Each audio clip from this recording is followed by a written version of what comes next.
Guys, Lal Qila থেকে 3টের সময় বেরিয়ে এখন কোথায় এসছি দেখো, ইন্ডিয়া গেট। আর দেখো ইন্ডিয়া গেটের লাইটিংটা তোমরা একবার দেখো, জাস্ট অসাধারণ লাগছে।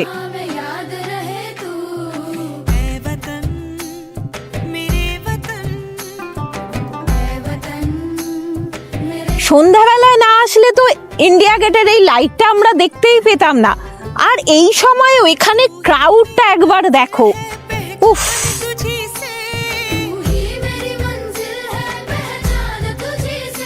গাইস, এইখানটা একবার দেখো, এত বড় একটা জলের মধ্যে একটা ফোয়ারা করা, সেই ফোয়ারার মধ্যে লাইটিংটাও দেখো, পুরো ট্রি কালার, আমাদের ইন্ডিয়ান ফ্ল্যাগের কালারের।